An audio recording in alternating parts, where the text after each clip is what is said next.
આઈટીને તમે કઈ રીતના પ્લેસ કરશો?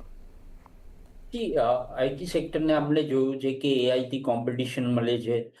બટ કાલે સેમસંગના પ્રિલિમિનરી નંબર્સ જે રિલીઝ કર્યા છે, જે કોરિયાની લાર્જેસ્ટ એઆઈ કંપની છે, એ થોડું એન્કરેજિંગ નહીં હતું, ડિસઅપોઇન્ટમેન્ટ હતું. એના લીધે આપણે જોયું કે એઆઈ સ્ટોક્સ જે છે એમાં આજે કરેક્શન આવ્યું છે.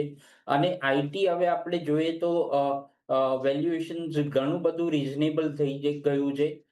મે બી જે વર્ષ છે એ કંપનીઝ માટે ઓવર થઈ ગયું છે ઇન ટર્મ્સ ઓફ પ્રાઇસ. તો આઈટીના અંદર મને બે ત્રણ કંપની ગમે છે.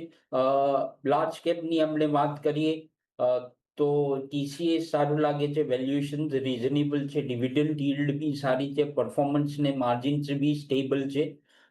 અને મિડ કેપના અંદર આપણે વાત કરીએ તો એલટી માઇન્ડટ્રી છે અને પર્સિસ્ટન્ટ સિસ્ટમ્સ છે.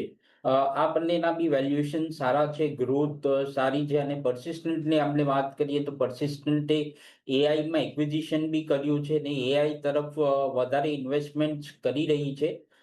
તો મને લાગે છે કે આ બે ત્રણ કંપનીઝ આપણે એક્યુમ્યુલેટ કરી શકીએ છીએ. હાલાકી એક્સચેન્જનું જે રિઝલ્ટ અપડેટ આવેલું એનાથી એ દર્શાય છે કે FY27માં ગ્રોથ જે છે એ FY26 થી ઓછી હશે. તો મને લાગે છે કે એક બે ક્વાર્ટર હજુ થોડું પ્રાઇસ કરેક્શન થઈ શકે છે આઈટી કંપનીઝના અંદર. તો એ લોંગ ટર્મ ઇન્વેસ્ટર્સને અગર ઇન્વેસ્ટ કરવું હોય તો થોડું થોડું નેક્સ્ટ 3-4 મંથ્સમાં ઇન્વેસ્ટ કરી શકે છે. યસ, તો અહીંયા તમે ચૂઝ એન્ડ પિક કરી શકો છો.